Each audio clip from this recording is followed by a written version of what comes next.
آپ کی دور میں کہ آپ کوئی غزل پڑھ رہے ہیں اور وہ بے وزن ہے، نیچے بیٹھے ہوئے سننے والے وہ شعراء. آپ کو ایک بڑا لطیفہ سناؤں، بہت جی اچھی بات ہے، آپ ہنسیں گے. جی تنقیدی اجلاس ہوا کرتے تھے، جی مجھے ادراک نہیں تھا کہ تنقیدی اجلاس کیا ہوتے. جب ہم تنقیدی اجلاس میں بات کرتے ہیں تو ہم کہتے تھے کہ اس کو یوں ہونا چاہیے تھا، یوں ہونا چاہیے تھا، ٹھیک یوں ہونا چاہیے تھا. ٹھیک تو میرے ذہن میں یہ آیا کہ تنقیدی اجلاس میں اصلاح ہوتی ہے. ٹھیک. اچھا، ایک تو مشورہ دیا جاتا ہے، میرے ذہن میں یہ تھا کہ اصلاح ہوتی ہے. اصلاح ٹھیک ہے. اصلاح ہوتی میں آپ کی اگلی بات ہے. سمجھ گیا ہوں. اب امجد صاحب اس وقت تھے ڈائریکٹر آرٹ کونسل پنجاب کے. ٹھیک. تو ان کی صدارت میں تنقیدی اجلاس، تو میرے حلقے نے کہا جی کہ فرت عباس کی غزل رکھتے ہیں ٹھیک اور ڈاکٹر نواز کاوش کی نظم رکھتے ہیں ٹھیک تاکہ اس پر گفتگو ہو جائے. ٹھیک میں نے کہا ٹھیک ہے. ٹھیک میں نے 20-25 کاپیاں کرا لیں، جس طرح اس وقت سائیکلو سٹائل ہوتی تھی، ٹھیک. فوٹو اسٹیٹ نہیں ہوتی تھی. انہوں نے نظم کی، اس پر بڑی اچھی گفتگو ہو گئی. ٹھیک. میں بڑا معروف تھا جی شاعری کے لیے، ایک اچھا نام تھا کہ فرت عباس کی غزل آ رہی ہے. ٹھیک. بڑا رش تھا. جی آرٹ کونسل میں اجلاس ہوا قلم قبیلے کا. ٹھیک تو میں نے اپنی غزل پیش کی. ٹھیک. میں نے اپنی غزل کو، صحیح غزل کو بے وزن کر کے پیش کر دیا. میں نے کہا یہ اصلاح کریں گے. مجھے یہ نہیں پتا کہ وزن کی اصلاح نہیں ہوتی، یہ نشست و برخاست کی بھی، یہاں لفظ یہ ہوتا تو زیادہ بہتر تھا. یہ میں نے ڈٹ کے سنا دی. تو امجد صاحب فرماتے ہیں کہ اب اس پر کیا بحث کی جائے، میرے خیال ہے اجلاس کو وائنڈ اپ کیا جائے. میں نے اسٹیج سیکرٹری کو کہا یار اس پر تم گفتگو نہیں کرتے، پہلی پر تو بڑی گفتگو ہوئی ہے. ان کا یار چپ کر. میں نے کہا نہیں نواز کاوش مجھے بتاؤ یہ کیا بات ہے. وہ کہتا ہے تو نے بے وزن غزل پیش کر دی. میں نے کہا تو میں نے تو اس لیے کیا کہ آپ اصلاح کریں گے، اصل وزن والی تو یہ ہے. وہ امجد اسلام بھی ہنسے اور یہ وہ. پھر مجھے پتہ چلا کہ میرا تو علم ہی اتنا ناقص ہے کہ مجھے پتہ ہی نہیں کہ تنقیدی اجلاس کس پرپس کے لیے ہوتا ہے. ٹھیک ہو گیا. ٹھیک. تو یہ میرے ساتھ ہوا واقعہ. اچھا، ابتدائی دور میں جب آپ کو، اچھا آپ یہ بھی آپ نے بتایا کہ میرے ایک دوست نے وہ دیکھی آپ کی کچھ غزلیں اور وہ پہلے سے وزن میں تھی کچھ آپ کی، تو یہ سب وزن میں تھی کہ کچھ بے وزن بھی تھی؟ اس وقت تو میں پراپر شاعر بن چکا تھا نا. آل پاکستان پنجاب، یہ 79 کا قصہ ہے. اچھا. 79 میں میں آل پاکستان مشاعرے، جن میں منیر نیازی صاحب، جن میں عارف صدیقی صاحب، قاسمی صاحب، وزیر آغا صاحب ہوتے تھے. میں ان مشاعروں کی ڈیمانڈ بھی تھا، جاتا بھی تھا. لیکن ادراک نہیں تھا کہ شہرت کس طرح حاصل کرنی ہے. میں بنیادی طور پر میڈیکل کا اسٹوڈنٹ ہوں. بس جہاں مشاعرہ ہوتا ہے نہ مجھے پیسے کی ضرورت ہے نہ کچھ. اور اچھی بات یہ ہے حسن صاحب کہ میں تمام 9 سے 90 تک صاحب کو صرف 5 پیسے کا کارڈ لکھ کر بھیجتا تھا کہ فلاں دن مشاعرہ ہے، آپ کی صدارت ہے، آپ مہمان خصوصی ہیں. کوئی بندہ ایسا نہیں تھا جو نہ آتا ہو. ٹھیک ہو گیا. ہاں وہ آتے تھے اور کہتے تھے عجیب ہے. وہ ریڈیو اسٹیشن جاتے تھے، وہاں سے پوچھتے تھے کہ فنکشن کہاں ہے. تو پھر وہاں آتے تھے، کہتے تھے یار ایک ہفتہ تو پہلے بتا دیا کر. تو یوں ہے کہ اوزان تو بعد میں باقاعدہ میں نے پڑھے بھی، بلکہ میں اس کی درس و تدریس بھی کرتا رہا، لوگوں کو پڑھاتا بھی رہا. لیکن شعوری طور پر اوزان کا ادراک 77 میں مجھے ہوا، 1977 میں. لیکن میں نے شعوری طور پر 1983-82 میں عبدالحمید ارشد سے، انہوں نے زبردستی مجھے اوزان پڑھائے، وتد اور سبب کیا ہوتا ہے، کیا بحریں ہوتی ہیں، یہ وہ ڈائری آج بھی میرے پاس محفوظ ہے. فرت عباس صاحب یہ بتائیں جدت اور جدیدیت میں کیا فرق ہے؟ جدت آپ کیا سمجھتے ہیں؟ میں سمجھتا ہوں کہ جدت اور جدیدیت ایک ہی پہلو کے دو نام ہیں. ٹھیک ہے. کچھ لبادے اڑے جاتے ہیں، اس کو ہم کہتے ہیں کہ میں جدت کے چکر میں ہوں. جدیدیت یہ ہے کہ آپ کا لب و لہجہ بدل جاتا ہے، آپ نئے مضامین لے آتے ہیں، نئی باتیں کرتے ہیں. تازہ ہوا کے شوق میں آئے ساکنان شہر، اتنے نہ در بناؤ کہ دیوار گر پڑے. ہمیں جدیدیت کی طرف تو آنا چاہیے، لیکن جدت کے ضام میں بنیادی ڈھانچہ ختم نہیں کرنا چاہیے. نئے دور کے ساتھ ملنے کے لیے ہمیں ضرورت پڑتی ہے کہ ہم اپنے سابقہ دور کو ساتھ ملائیں. لہٰذا ہمیں اپنی روایات، اپنے ماضی کو ساتھ لے کر اپنے حال کو سنوارتے ہوئے مستقبل کی طرف جائیں گے تو اسی کا نام جدت، اسی کا نام جدیدیت. لیکن وہ ہم تازہ کاری کے چکر میں الٹے سیدھے لفظ استعمال کرنا کوئی جدید. موجودہ دور میں نظم زیادہ ترقی کر رہی ہے یا غزل؟ میں تو غزل کا شاعر ہوں، میں تو کہوں گا غزل کے علاوہ کوئی شاعر ہی نہیں ہے، لیکن دیکھا جائے تو نظم زیادہ ترقی کر رہی ہے. اس کا کیونکہ اس کا بیانیہ لمبا ہوتا ہے اور اس میں ایک مفہوم ہوتا ہے. غزل کا ہر ایک شعر اپنی جگہ مکمل اکائی ہوتا ہے. غزل کی اپنی جولانی ہے، نظم کا اپنا معیار ہے، دونوں اپنے اپنے. اور آج کل تو سہ مصری یا ہائی کو وہ بھی چل رہی ہے، مخمس بھی چل رہی ہے، لیکن کہا جانا چاہیے، اس میں کوئی بخل نہیں کرنی چاہیے، نہیں ہونا چاہیے کہ نظم غزل سے آگے اس لیے جا رہی ہے کہ لوگ اس میں محنت کر رہے ہیں. شاعر تو ایک اچھا شعر کہہ کر مستی میں پڑا رہتا ہے، اسی نظام میں پڑا رہتا ہے، لیکن غزل اگر محنت کی جائے تو جدت کی طرف جدید رویوں کے ساتھ چل رہی ہے. لیکن نظم ہے. نظم آزاد نظم کے بارے میں کیا خیال ہے آپ؟ آزاد نظم کون سی؟ آزاد نظم کی دو تین چیزیں ہیں. ایک تو اوزان کے ساتھ ہوتی ہے، رہے گی یاد برسوں تک وہ مجھ سے چشم اشک، وہ رہے گی یاد برسوں تک وہ چشم اشک بارہ دل، مسرت جس کا عنواں تھی غمی جہاں جس کی تحریریں، اوپر پوری بہر پھر ڈیڑھ بہر. اس طرح ایک ہوتی ہے نثری نثری نظم. تو میرا خیال یہ تجربہ ناکام ہو چکا ہے.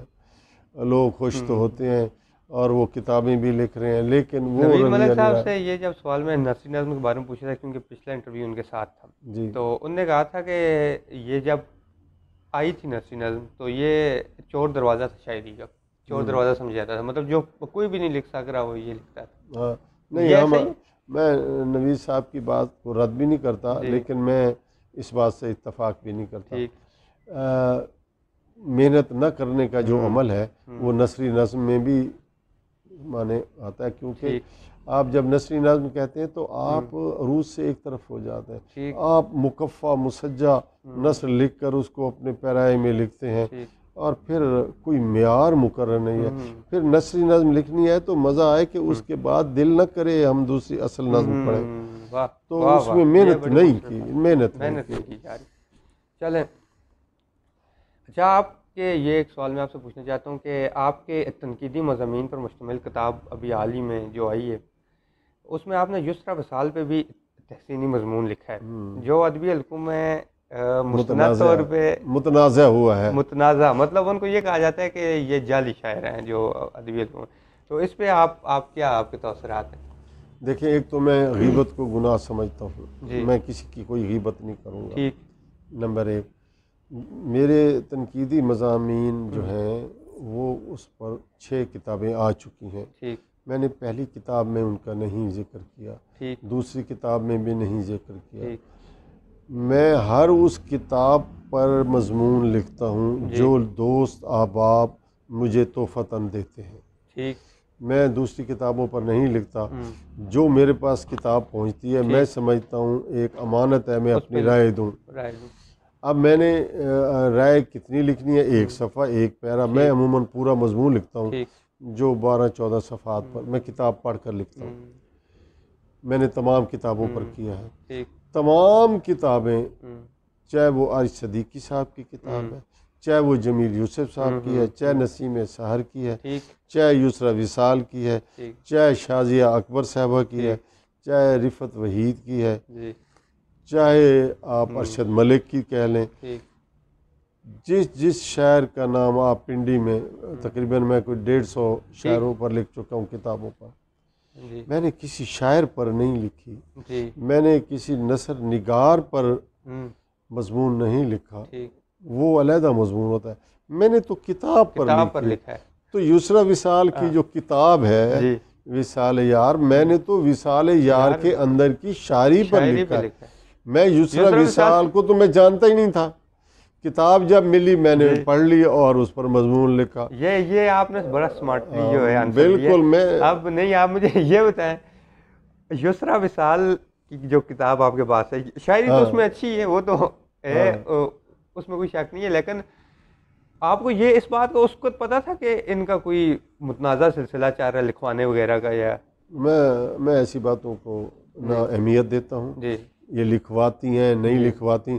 کون سا ایسا شاعر ہے جی بڑے سے بڑا اور چھوٹے سے چھوٹا جی جس نے اپنی ابتدا کسی استاد سے لکھوا کر نہ کی ہو؟ پوری غزل آپ دیکھ لیں کاٹ کے نہیں بناتے ہیں. پہلا کوئی بھی شاعر ہوگا پہلی غزل جب وہ ٹھیک کرواتا ہے تو پوری غزل کی اصل شکل ہی نہیں رہتی. ٹھیک. ہر شاعر اپنے استاد کی نقل کرتا ہے پھر اس سے بڑھتا ہے. آپ علامہ اقبال کو دیکھ لیں، وہ بھی حضرت داغ کے پہلے شاگرد چیزیں، پھر جب انہوں نے کہا اب تم خود لکھو تو ٹھیک ہے. ہر شاعر، لیکن ہمیں تو کوئی کہیں سے لکھوائے یا نہ لکھوائے ہمیں اس سے غرض نہیں ہے. یہ مسئلہ نہیں. ہم تو یہ کہتے ہیں جو کلام ہے وہ اگر وہ یسریٰ وصال کے نام سے آیا ہے تو ہم کہیں گے یسریٰ وصال کی وصال یار کی اندر جو شاعری ہے اس میں یہ خصائص ہیں، یہ اچھی باتیں ہیں. اور میں منفی پہلو نہیں لیا کرتا، میری کسی بھی میں مثبت پہلوؤں کو اجاگر کرتا ہوں. منفیت میری تنقید میں ہے ہی نہیں. ٹھیک ٹھیک ٹھیک. وہ اچھے ہیں تو اچھے ہیں، برے ہیں وہ تو اچھے ہیں. تعلق میں کبھی عیب و ہنر دیکھے نہیں جاتے. میرا تعلق ہے تنقید سے. میں تو کتاب کو دیکھوں گا، اس سے جو بات اچھی لگے گی پھر بعد میں پتہ چلتا ہے اچھا یہ یسریٰ وصال کی ہے یا نوید ملک کی ہے یا قیوم طاہر کی ہے، پھر میں نام اٹیچ کرتا ہوں. میں تو اپنا موضوع نہیں. ایک بات یہ بڑی مشہور ہے شاعروں کے بارے میں، سب یہی کہتے ہیں کہ شاعر بندہ اس طرح نہیں بنتا. کوئی چوٹ لگتی ہے کسی کی طرف سے، کوئی محبت ہو جاتی ہے پہلی یا کوئی اس طرح. آپ کی زندگی میں کوئی اس طرح کی کوئی چیز آئی؟ میری زندگی میں بہت ساری محبتیں آئی ہیں. اچھا. میں نے اپنے آپ سے محبت کی ہے، ٹھیک. اپنے والدین سے محبت کی ہے، اپنے بہن بھائیوں سے محبت کی ہے. 2-3 دوست ایسے تھے جن کے لیے میں جان چھڑکتا تھا، ان سے کی ہے. اور حسن میری کمزوری ہے. اگر میں حسین چہرہ نہ دیکھوں میں بیمار پڑ جاتا ہوں. وہ حسن اگر بچے میں ہے مجھے اپیل کرتا ہے، ایک خاتون میں ہے مجھے اپیل کرتا ہے. وہ میل ہے یا فیمیل ہے، حسین ہونا چاہیے. میں اس کا دیوانہ ہوں. حسن پرست ہیں آپ؟ میں بنیادی طور پر حسن پرست ہوں. میں جہاں میری شادی ہوئی ہے گھر والوں نے کر دیا. مجھے چہرے بہت اچھے لگتے ہیں. میں اپنے ساتھ بٹھا کر تصویر بناتا ہوں، گپ شپ کرتا ہوں، گفتگو کرتا ہوں. بعض اوقات تو چہرہ آپ یہ دیکھیں کہ ایک خاتون سے میں نے محبت کی 50 سال ہو گئے ہیں. سارا جو حسن پھیلا ہوا ہے کائنات کا اللہ کا حسن ہے. یوں میں حسن مجازی کے ساتھ ساتھ حسن حقیقی کا پیروکار ہوں. حسن میری کمزوری ہے فنا فی الحسن. ٹھیک ہے ناظرین، آپ نے سن لیا. یہ جو زیادہ تر شاعر ہوتے ہیں وہ اس چیز کو چھپاتے ہیں کہ وہ بات اس پہ نہیں کرتے. آپ نے تو بہت کھل کے بات کی ہے اس پہ، یہ آپ کا بڑی بڑی مہربانی ہے. تو آگے ایک دو سوالات آپ سے پوچھتے ہیں کہ یہ کچھ عرصے پہلے، یہ پھر تھوڑی سی شاعرات کی طرف ہم جی بات کرتے ہیں کہ کچھ عرصے پہلے کچھ شعراء نے آپ کے خلاف فیس بک پہ مہم چلائی تھی اور اس کی وجہ بھی جعلی شاعرات کو پروموٹ کرنا تھا. اس حوالے سے آپ کا کیا کہنا ہے؟ ہاں ان سے پوچھیں جنہوں نے یہ پروموشن کے خلاف میرے خلاف موومنٹ چلائی تھی. ذکر میرا مجھ سے بہتر ہے تیری محفل میں ہے، خود وہ انہیں ہی پہلے پروموٹ کر رہے تھے. اچھا. پروموٹ کرتے کرتے جب ان کے مقاصد حل نہ ہوئے یا کچھ حل ہوئے یا نہیں ہوئے، میں کسی بات میں نہیں جاتا ہوں، ان کے خلاف ہو گئے. پھر کسی نے مجھے کہا کہ آپ ہماری اصلاح بھی کریں، ہمیں وہ بھی بتائیں، ہمیں محفلوں میں بھی لے جائیں. میں لے گیا. میرا نہ کسی سے کوئی واسطہ نہ کچھ. آج بھی میری جو ان سے راہ و رسم ہے یا رابطے ہیں ویسے کے ویسے ہیں، لیکن اس کا یہ مقصد نہیں ہے کہ ہمارے ان کے ساتھ غلط رابطے. کون سا شاعر ہے جو پہلے اپنی تربیت نہیں لیتا؟ جس دیے میں جان ہوگی وہ دیا رہ جائے گا. آپ اصلاح کرتے رہیں، لوگوں کی رہنمائی کرتے رہیں، جو ٹھیک ہوتا جائے گا، جو پلتا جائے گا وہ شاعر یا شاعرہ بن کر نکل آئے گا، جو نہیں پلے گا. فرد عباس صاحب، شعری دنیا میں آپ کو آئے ہوئے کافی عرصہ ہو گیا. اس دورانیے میں کوئی واقعہ آپ کی زندگی میں ہوا ہو جس کو آپ کوئی بڑا واقعہ سمجھتے ہیں یا یاد رکھنے والا میموری جس کو آپ کہنا چاہتے ہیں، جو آپ کی زندگی میں بہت اہمیت بھی ہے اس کی؟ بہت اچھی بات کی آپ نے. بات یہ ہے کہ ایک تو میں کہوں کہ مجھے شعر و ادب میں لانے والے میرے والد محترم ہیں جو اقبال کے حافظ تھے. اقبال کا کلام بانگ درا انہیں یاد تھا، وہ پڑھتے تھے، خوش الہانی کے ساتھ حافظ قرآن تھے۔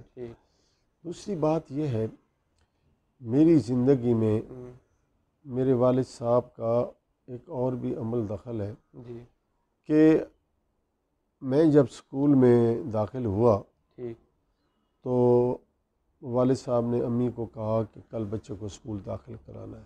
ٹھیک ہو گیا، گھر والوں نے کہا ٹھیک ہے۔ تو اس وقت سوئی گیس وغیرہ تو ہوتی نہیں تھی، 60 کی بات ہے، ملتان شہر میں تھے، تو وہ چولہا جلانے کے لیے کاغذ جلا بجلی بھی نہیں ہوتی تھی، گیس تو نہیں ہوتی، بڑی بات ہے، تو وہ جلا رہی تھیں ماچس کے ساتھ، اور اسٹامپ پیپر تھا اس کو پھاڑ کر رکھا تاکہ وہ جلے، چولہا جلا جائے۔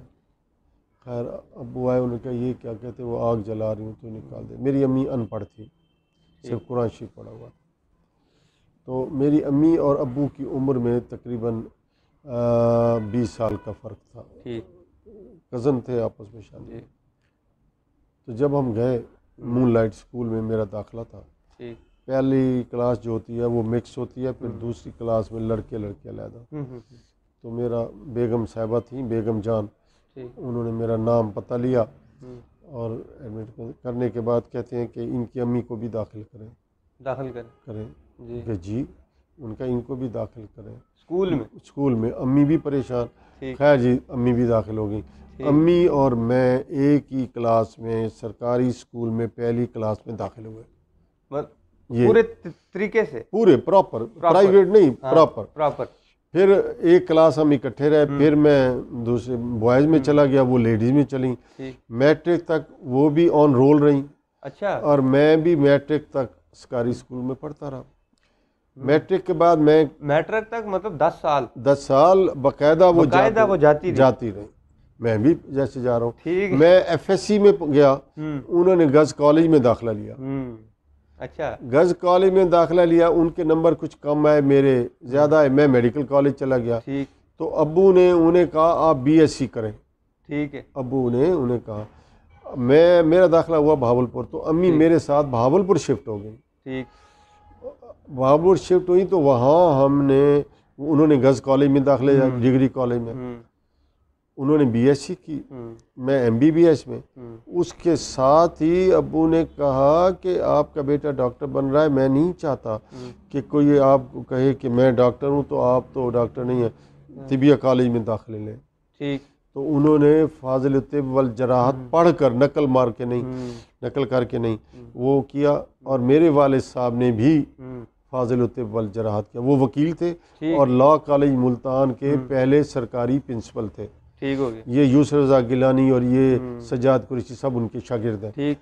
کہنا میں یہ چاہتا ہوں، اور پنجاب یونیورسٹی کا یہ پہلا موقع، پہلا واقعہ ہے تاریخ میں، یہ پہلا واقعہ ہے کہ باپ، ماں اور بیٹا ایک ہی پہلی جماعت سے بیٹھے ہیں اور گریجویشن تک، پرائیویٹ نہیں، ریگولر اسٹوڈنٹ تھے۔ یہ جو آپ نے بات کی ہے، یہ ناظرین کے لیے بھی، دیکھنے والوں کے لیے بھی ایک مطلب کہ 10 سال آپ کی والدہ اور آپ ایک اسکول میں پراپر، اور پھر 10 سال جو ہے 14 سال، پھر بعد میں تو وہ آگے چلتا رہا، کام چلتا رہا۔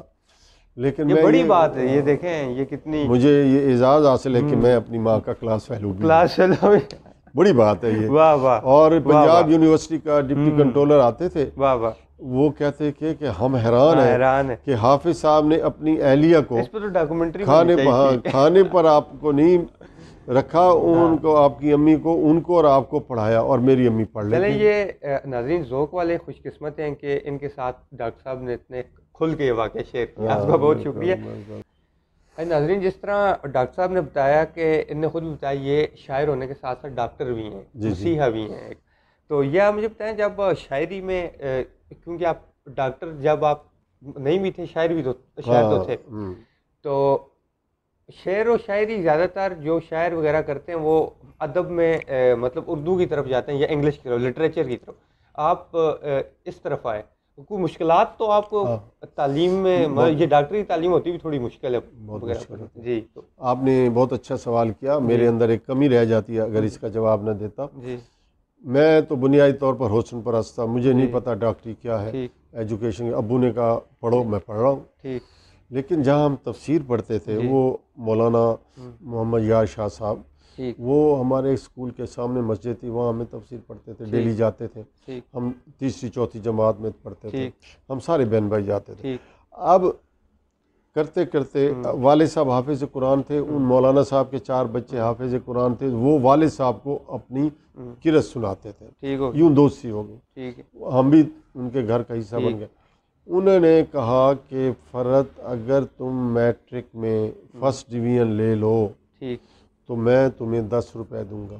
ٹھیک اس عرصے میں میرا میٹرک کا امتحان ہوا، ٹھیک وہ چلے گئے علی پور ملتان سے، ٹھیک 5 پیسے کا کارڈ تھا، میری فرسٹ ڈویژن آ گئی، ٹھیک ہو میں گیا نے خط لکھا جی مجھے 10 روپے دیں، آپ نے وعدہ کیا تھا، میں نے فرسٹ ڈویژن لے لی ہے۔ ٹھیک ٹھیک ٹھیک وہ اپنے 2 شاگردوں کے ساتھ آئے، جی ان دونوں شاگردوں نے 10 روپے مجھے دیے، ہم، ٹوٹل ہو گئے 30 ٹھیک اور 1 کلو چھوارے، ٹھیک تو 3 کلو چھوارے ہو تو اب وہ مجھے چھوارے وغیرہ دے رہے ہیں، ٹھیک 30 روپے انعام بھی لے لیا، میں تو اپنی ہم بڑے بھولے بالے تھے، ٹھیک لیکن ایک بات تھی ہم، کہ میں کلاس کے لیکچر کو چھوڑتا نہیں تھا، ٹھیک توجہ سے، مجھے نہیں پتہ ادھر ادھر کون لیکچر، ذہین طالب علم تھے آپ کے نہیں تھوڑے ذہین نارمل؟ نہیں تھا، ذہین نہیں تھا، میں ٹھیک بالکل اس کی طرف رہنا ہم، تھا۔ اب جب انہوں نے کہا کہ یہ آخری مہینے میں والد صاحب نے کہا یہ تو پاس ہی نہیں ہوتا، تو ابو نے کہا اس کا داخلہ نہ بھیجو، ٹھیک اس کو آرٹس میں بھیج دو، یہ وہ۔ ٹھیک تو امی نے مجھے کہا کہ تیرا تو یہ حال ہے، میں نے کہا کیوں؟ جی ان کا فلاں پروفیسر ہاشمی صاحب نے یہ کہا ہے، ہم، میں نے کہا امی داخلہ تو بھیج دیں، ان کا داخلہ ابو تمہارے نہیں بھیج رہے، ہم، 74 روپے داخلہ تھا ڈبل فیس کے ساتھ، میں نے 74 بھیجا روپے 74 اس روپے وقت اس کے وقت، دور میں ہاں رقم ہو گئی ہے رقم خاصی۔ بہت ساری ڈبل فیس کے ساتھ، ٹھیک تو میں نے امی سے 74 روپے چوری لیے ہم، اور داخلہ بھرا 30 دن پہلے ڈبل فیس کے ساتھ، ٹھیک ہو گیا ہو گیا۔ اب میں نے کہا میں نے اب پڑھنا ہے، ٹھیک میں نے جناب وہ کتابوں کا گنڈڑ اٹھاتا تھا، سائیکل کے پیچھے رکھتا تھا، جی کمپنی باغ ملتان میں جانا، صبح نماز کے فوراً بعد ہم، جب نظر آنا بند ہوتا تھا ہم، تو اٹھتا تھا اور کتابوں سمیٹ واپس آنا، ہم، منہ دھونا، کھانا کھانا اپنے دوستوں کے پاس، وہاں یہ طے ہوا تھا صبح کے ٹائم ہر کوئی خود پڑھے گا، رات کو ہم اکٹھے پڑھیں گے، ٹھیک تو ہے وہاں اکٹھے کیا پڑھنا، ایک صفحہ پڑھتے تھے ہم، اور لوڈو چھوٹو کھیلتے تھے۔ لڈو اچھا، لیکن جو صبح میں اذان سے لے کر پورا شام تک پڑھتا تھا، مجھے نہیں پتہ ہوتا تھا دھوپ کب آئی ہے، شام کا ہو گیا، پانی کب پینا ہے، پیشاب کب کرنا ہے، منہ تو اٹھتا ہی نہیں تھا، پڑھ رہا ہوں، واہ۔ لیکن فل کنسنٹریشن کے ساتھ اللہ کا کرنا۔ میں شاعری اس دور میں کہاں تھی آپ کی؟ شاعری ابھی چل رہی تھی تھوڑی تھوڑی، ساتھ عروج پر نہیں تھی، اچھا میری عمر اس وقت ہوگی کوئی 16 سال، اچھا ٹھیک ہے، ہم 9 بہن بھائی ہیں، پھر یہی ہوا کہ ہم 9 کے 9 ڈاکٹر بن گئے، یہ ایک اور پوری نئی بات فیملی، ناظرین، ہم فرد پوری صاحب فیملی، پوری میری فیملی 3 بہنیں جی اور 6 بھائی سارے ڈاکٹر ہیں، واہ ماشاء اللہ، اور ایک بھائی کی تو پچھلے دنوں ابھی ڈیتھ ہوئی، ایک بھائی پروفیسر ہے جی ادھر، 2 ادھر ادھر ہیں، یہ لاہور جایا کرتے ہیں، ہمارے دوست بھی وہاں ملتے ہیں، تو ہم سارے، مجھے ڈاکٹری ملانے میں میرے پروفیسر صاحب کا ہاتھ نہیں ہے، میرے والد صاحب کا ہاتھ نہیں، مولانا صاحب کا ہاتھ ہے، جنہوں نے یہ کہا میں جوش میں آیا اور جوش میں کراس کر گیا۔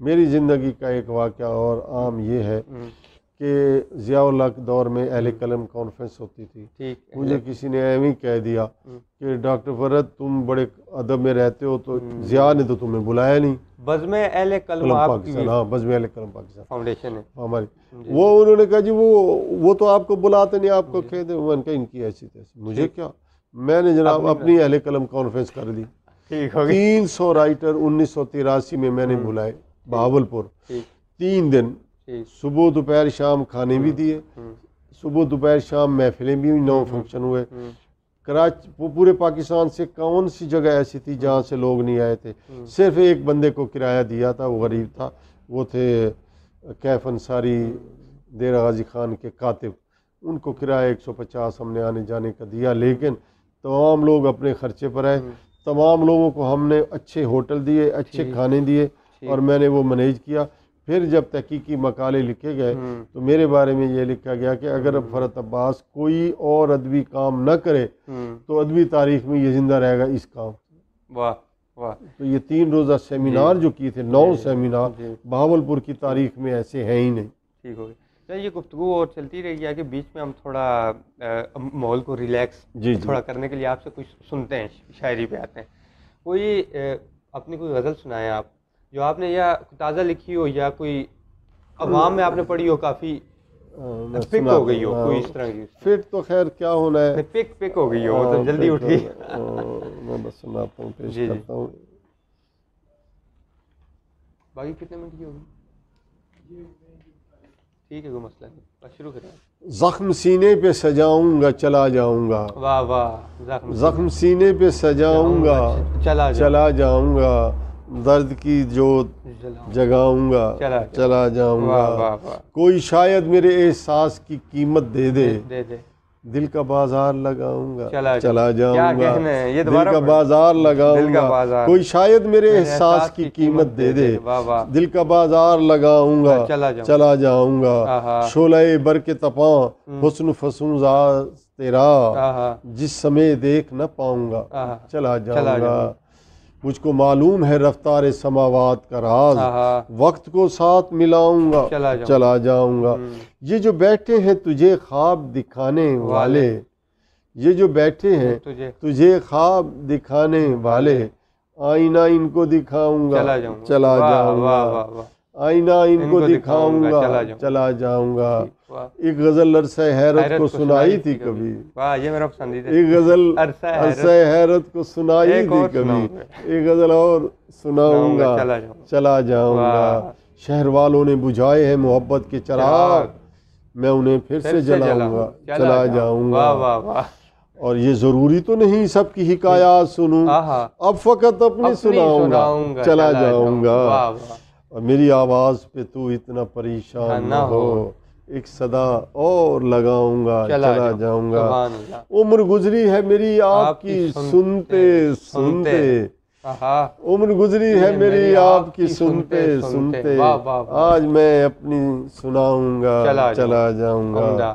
تجھ سے ملنا ہے مجھے اور یہ کرنا ہے مجھے، اب تجھے تجھ سے ملاؤں گا چلا جاؤں گا. کیا بڑی بات ہے. مجھ کو معلوم ہے تعبیر نہیں ہے فرحت، خواب آنکھوں میں چھپاؤں گا چلا جاؤں گا. یہ غزل 10 منٹ میں ہوئی. نوجوان نسل کے بارے میں کیا سوچتے ہیں آپ؟ یہ جو نئے شعراء ہیں نوجوان نسل کے جو لکھ رہے ہیں، ان کے بارے میں آپ کا کیا خیال ہے؟ ان کو آپ کس اس میں دیکھتے ہیں؟ ان کی تربیت اگر ہوتی رہی تو یہ ہم سے بہت اچھے شاعر ہیں، اور جس طرح ہماری تربیت ہمارے بڑوں نے کی ہے، ہم پر فرض ہے کہ ہم ان کی رہنمائی کریں. ہم نہیں کر رہے، ہم بددیانت لوگ ہیں. ہم بنیادی طور پر وہ حق ادا نہیں کریں جو اردو غزل ادب کے حوالے سے ہمیں کرنا چاہیے. مجھ سمیت ہمیں ٹائم دینا چاہیے. اگر ہم ٹائم دے دیں تو تاریخ ہمیں معاف بھی کرے گی، ہماری خدمات کا اعتراف بھی کرے گی. ہمارے ٹیلنٹ بہت اچھے ہیں، ہمارے ٹیلنٹ بہت اچھے ہیں.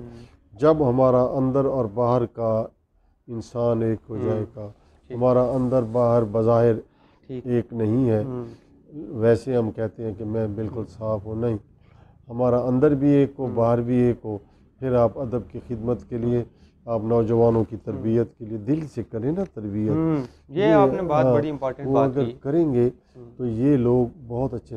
اچھا، جو آپ کا تربیت یافتہ ینگ نسل کا بندہ، نئی نسل کا بندہ آ گیا ہے گا، اس نے ذکر کرنا ہے نا. میں آج کہہ رہا ہوں نا، میں نقوی احمد پوری صاحب کا شاگرد ہوں، میں آج حسین صدیقی صاحب کا شاگرد ہوں، عبدالحمید ارشد صاحب سے میں نے عروض پڑھا، میں نے مولانا یار صاحب سے تفسیر پڑھی، میں نے اپنے والد صاحب سے اقبال فہمی سیکھی، میں نے شفاعت اللہ انصاری صاحب سے اردو میں غزل پڑھنا سیکھا. یہ وہ چیزیں ہیں جنہوں نے ہم پر اثرات کیے، جن کو ہم نے سن کر، جن کی تربیت کو قبول کر کے آج اس مقام پر پہنچے. چلتا رہے گا. کافی طویل گفتگو ہوگی. اب بیچ میں ایک غزل اور ہم کرتے ہیں، ایک غزل اور سناؤں گا چلا جاؤں گا، ایک غزل اور سناؤں گا چلا جاؤں، لیکن اس کے بعد ایک نظم بھی سناؤں گا چلا. عذاب عرصہ وحشت ڈھلے ڈھلے نہ ڈھلے، واہ واہ. عذاب عرصہ وحشت ڈھلے ڈھلے نہ ڈھلے، چراغ فکر جلاؤ جلے جلے نہ جلے، واہ واہ. جلے جلے نہ جلے.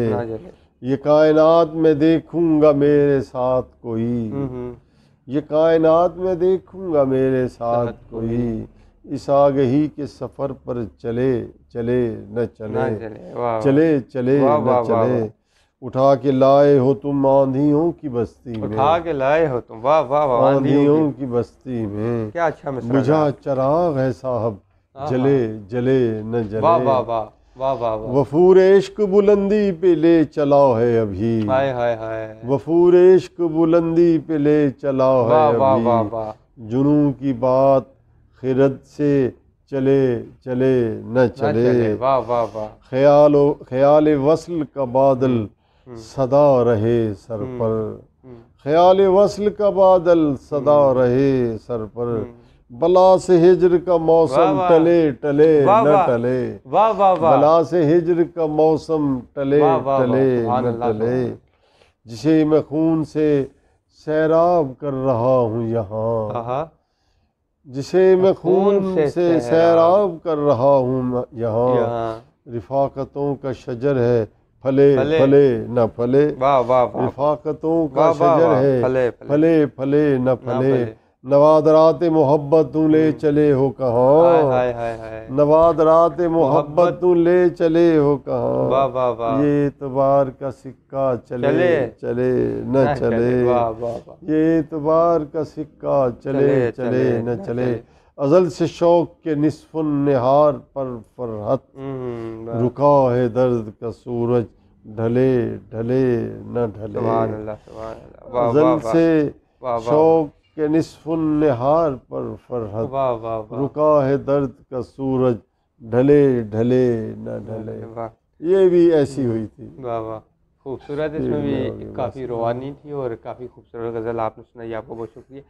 چلیں فرد عباس صاحب، یہ ایک چھوٹے سے سوال، آپ نے 2-3 لائنوں میں اس کا جواب دینا ہے۔ جی آپ یہ بتائیں کہ کافی شاعری لکھی جا چکی ہے پہلے، اور شاعر آ کے لکھ رہے ہیں، آپ کیا سمجھتے ہیں آپ نے ادب کے اندر اضافہ کیا کیا ہے، کوئی نئی چیز کیا لے کے آئے کہ آپ جس کو سمجھتے ہیں جو بالکل ہی میں اس سے پہلے نہ وہ لکھی گئی نہ کہی گئی، مطلب آپ نے ادب میں اضافہ کیا کیا، کوئی اس طرح کا؟ میں کائنات کے حسن مجازی اور حسن حقیقی کے امتزاج پر شاعری کرتا ہوں، ٹھیک، میں صرف مجاز پر نہیں کرتا، نہ ہی میں حقیقی پر کرتا ہوں، میں ٹھیک، دونوں کو ملا کے ٹھیک، کرتا ہوں، اور میں غم دورہ اور غم جانا کو جانا، ساتھ لے کر شاعری کر رہا ہوں، ٹھیک، میں جو محسوس کرتا ہوں اس کو اپنے انداز میں پیش کرتا ہوں، ٹھیک، جتنا کیا اپنا میں کار کرتا جا رہا ہوں، میں بنیادی طور پر ادب کا طالب علم ہوں، ادب کا استاد نہیں ہوں، ٹھیک، تو ادب کا طالب علم سیکھتا ہے سیکھتا ہے سیکھتا ہے،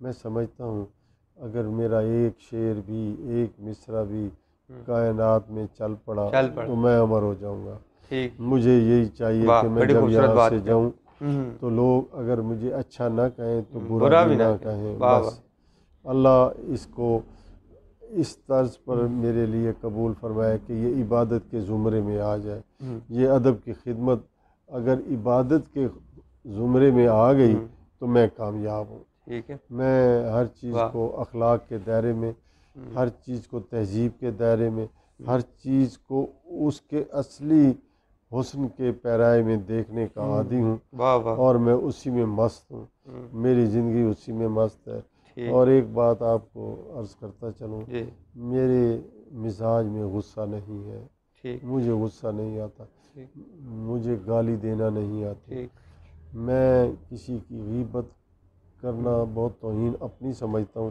اور کوشش کرتا ہوں، اللہ مجھے معاف کرے، میں نے کوشش کی ہے کہ میں کسی کی غیبت کی طرف نہ جاؤں، کسی کی برائی نہ سوچوں، اور کوئی اگر زیادتی کر جائے 1-2 منٹ کے بعد میں اسے دل سے معاف کر دیں۔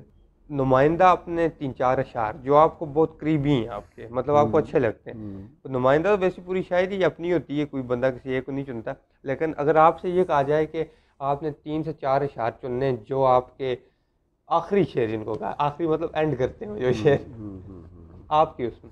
اچھا، ایک تو میں شاعری لکھتا نہیں ہوں، میں شاعری کرتا ہوں، کہتا ہوں، لکھنے کا تاثر اور ہو جاتا ہے کہ بیٹھ کر لکھتا ہوں، وہ کوئی آواز کی شاعری نہیں ہے نا، ٹھیک ہو گیا، ہاں، ایک تو یہ ہے، دوسرا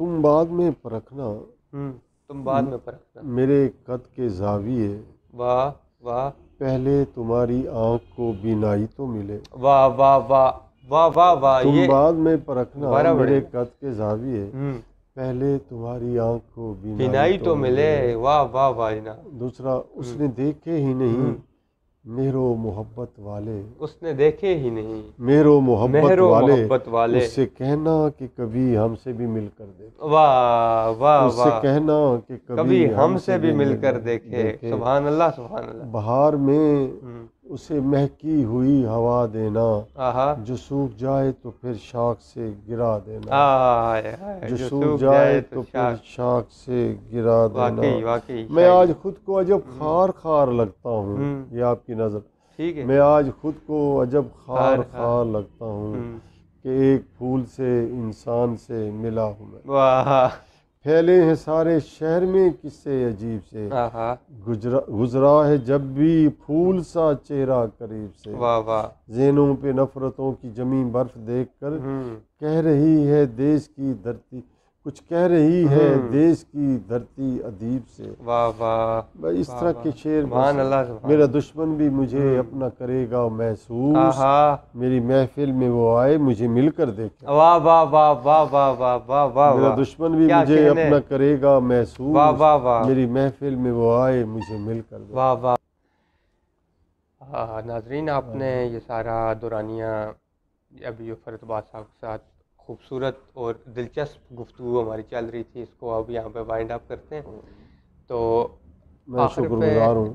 آخر میں اتنا ہی کہنا چاہوں گا کہ انٹرویو کو یوٹیوب چینل پہ مکمل اپلوڈ کیا جائے گا، اور ہمارا جو فیس بک پیج ہے اس کے اوپر ہم اس کی کلپس اپلوڈ کریں گے، یوٹیوب کا لنک اوپر موجود ہوگا۔ ہمارا یوٹیوب چینل سبسکرائب فالو کریں، اور انسٹاگرام پہ بھی ہمارا ذوق والے کے نام سے ہے، اور فیس بک پہ بھی سبسکرائب اور فالو کریں۔ اس طرح کے آگے ہم انٹرویوز لے کے آتے رہیں گے۔ میں آپ کو شکریہ ادا کرتا ہوں۔ شکر، اللہ کرے زور قلم زور بیان اور زیادہ ملتے رہیں گے، دعائیں مفت۔